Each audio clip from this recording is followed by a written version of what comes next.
跟住落嚟咧就係2026 HAMO 團體賽第五條啦。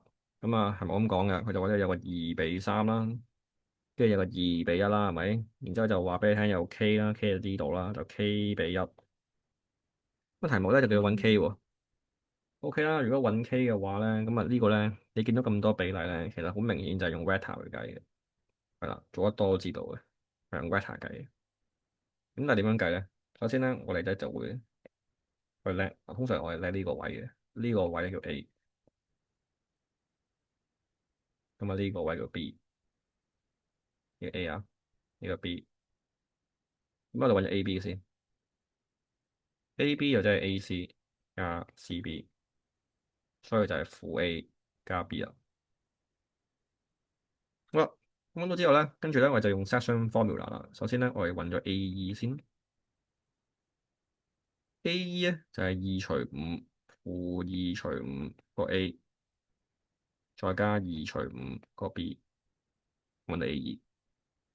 揾完 AB 之後咧，就揾 AP 嘅喎。嗱，AP 根據 section formula 咧就係 K 乘負2除5A，再加2除5B，再加就係 A，然後咧就除翻 K/1。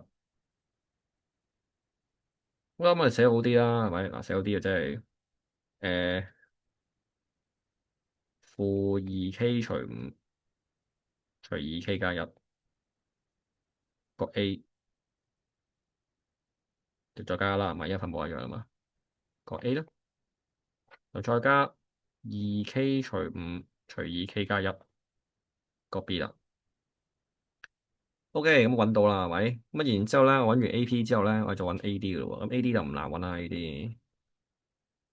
咦，等等先啊！喂，我爭啲 set 錯咗喎，呢個係減 A 嚟嘅，應該係咪？呢個減乜嚟嘅應該？因為佢係咁樣 fetch 出去嘅嘛，應該呢度咁樣打出去嘅。減 A，又減一啫，小事小事。好啦，跟住咧我就揾 AD 啦。嗱，AD vector 咧，其實佢就會係2乘AB，即係-2A 加2B 啦。1乘AC 就即係負 A 啦，再除3。喂，呢個簡單嘅喎呢個。咁即係負 A 再加2/3B。好啦，因為 APD 係 collinear，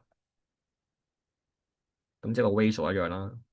咁即係話咧，2K/5+1 over K+1，佢應該就會係2K/5除 2K+1，再除以呢個2 over 3，即係乘3 over 2啦，係咪？咁啊兩邊約咗先，兩邊約咗之後乘5啦，即係2K+5啦。咁呢個就2K 乘以3除2咯。兩個2約埋啦，係咪？即係2K+5咧，就係3K，咁咧就揾到 K 係5啦。好，今日呢條數做完嘅嘞噃。